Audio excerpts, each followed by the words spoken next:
Okay, so the web manager has downloaded into your browser, like so, and the first thing that it's doing is prompting you to open a page or a folder so you can edit a file.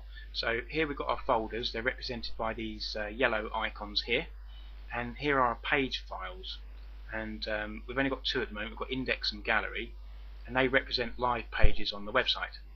So I'm going to open up the index page. So I do that by left clicking on the icon, and then as you can see it's said the name of the page there, index.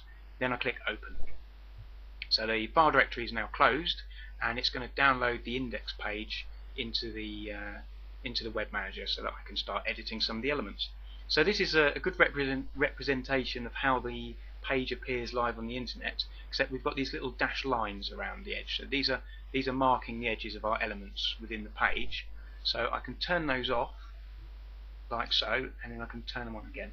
So it's handy to have them turned on when you're editing the page, and especially when you're moving elements around the page. So to select an element so I can edit it, move it, resize it, I just left click anywhere within the boundaries of the element. So I do that, I'm left clicking, and as you can see the border has turned red.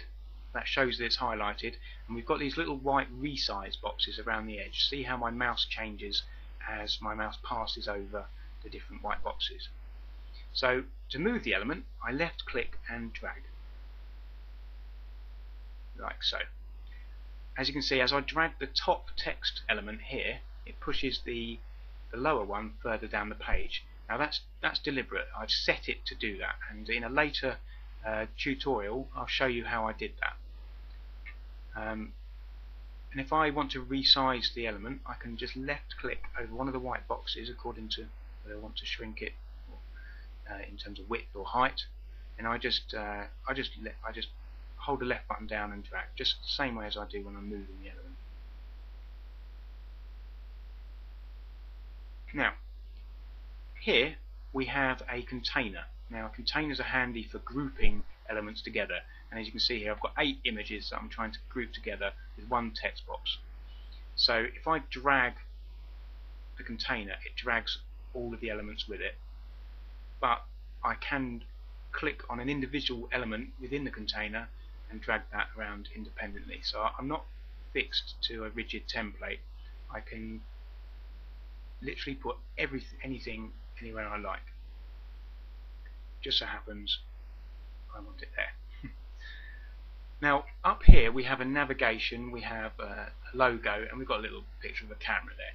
Now, and we've also got this white box going around the whole page. That is actually all part of the template. Now in a later tutorial I'll show you how you can edit the template. Again, you're not fixed to a specific order or a specific structure. You can put anything where you like. But I've created this template, and then I've built this page on this template. So at another stage I can go in and edit the template. So you can work to any design effectively. Okay, so that's pretty simple. That's how you move elements around the page. In the next bite-sized tutorial we're going to show you how you can edit text within the page. So thanks for watching.